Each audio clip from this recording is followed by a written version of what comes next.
Master నమస్కారం. Master గారి దివ్య అమృతవాకులో భాగంగా ఈరోజు 85వది మననం చేసుకుందాం. మంచి బలవర్ధకమైన ఆహారాదులను తీసుకొనుచు సాధన కొనసాగించవలను. మజ్జిగకు బదులుగా పాలు తీసుకొనాలి. శరీరం బాగా వేడి చేసినట్లుంటే తలంటి స్నానం, చన్నీటి స్నానం చేస్తూ పండ్లు, పెరుగు, నెయ్యి ఎక్కువగా తీసుకుంటూ వేడి లేని అన్నం తింటూ ఉండాలి.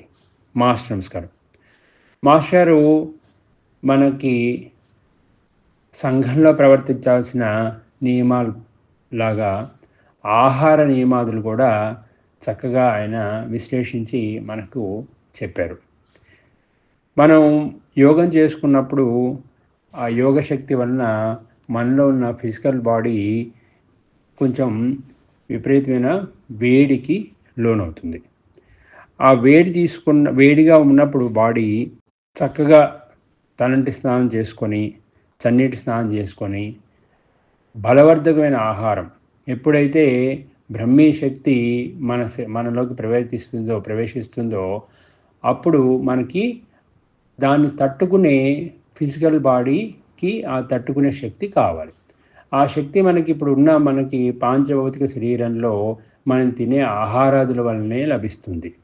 కాబట్టి ఈ ఆహారాదులు ఎలా ఉండాలి అని అంటే, ఈ మసాలాలు అవి ఇవి వేసి శరీరాన్ని ఇబ్బంది పెట్టకుండా మాస్టర్ గారు ఏమంటున్నారంటే, చక్కగా పండ్లు, పెరుగు, నెయ్యి వీటన్నిటినీ ఎక్కువగా మనం తీసుకుంటూ వేడిలేని అన్నం తింటూ ఉంటే చక్కగా బలాన్ని చేకూరుస్తుంది.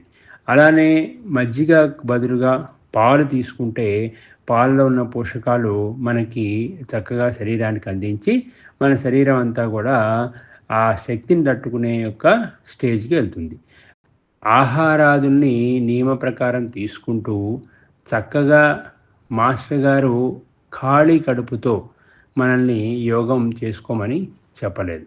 చక్కగా భుజించి ఏదైనా ఇడ్లీ, కాఫీ అటువంటివన్నీ చక్కగా శరీరానికి సమర్పించుకొని, అంటే మన శరీరానికి సమర్పించుకొని చక్కగా ఆ శక్తితోని హాయిగా మాస్టర్ గారు యోగం చేసుకోమని చెప్పారు. ఒక పక్కన కడుపు ఖాళీగా ఉండి ఇబ్బంది పెడుతూ ఉంటే మనకి యోగం ఎలా అబ్బుతుంది? అబ్బదు కదా. చక్కగా కళ్ళు మూసుకొని మనం మెడిటేషన్ చేస్తూ ఉంటే మనకున్న శరీరానికి ఫిజికల్ బాడీకి ఉన్న ఆకలి వల్ల ఇడ్లీలు, కాఫీలు గుర్తొస్తుంటాయి. కానీ మనకు కావాల్సింది ఏంటి? ఆ బ్రహ్మీ శక్తిని మనం తీసుకొని ఆ శక్తిని మన శరీరంలో చక్కగా ఇముడ్చుకొని దాని ద్వారా మన ఫిజికల్ బాడీని స్ట్రెంగ్తన్ చేసుకోవడం. ఆ స్ట్రెంగ్తన్ చేసుకోవడానికి మన ఫిజికల్ బాడీకి కావాల్సినటువంటి శక్తి మనకి లభించాలి. మనలో ఆహారము, వ్యవహారాలన్నీ చక్కగా ఉంటే ఆ శక్తి వచ్చి మనల్ని చక్కగా శక్తివంతులు చేసి యోగానికి, మన లక్ష్యానికి దగ్గరగా మనల్ని తీసుకెళ్తుందన్నమాట. అందుకే మాస్టర్ గారు పుష్టిగా తిని చక్కగా మెడిటేషన్ చేసుకోమని చెప్పారు. మనకున్న ఆహార నియమాదుల్లో మాంసాహారం ఎట్టి పరిస్థితుల్లో భుజించరాదు. శాకాహారం వరకే చక్కగా తీసుకొని పండ్లు, పాలు ఎక్కువగా తీసుకుంటూ హాయిగా యోగం చేసుకోమని చెప్పారు. Master CVV. నమస్కారం.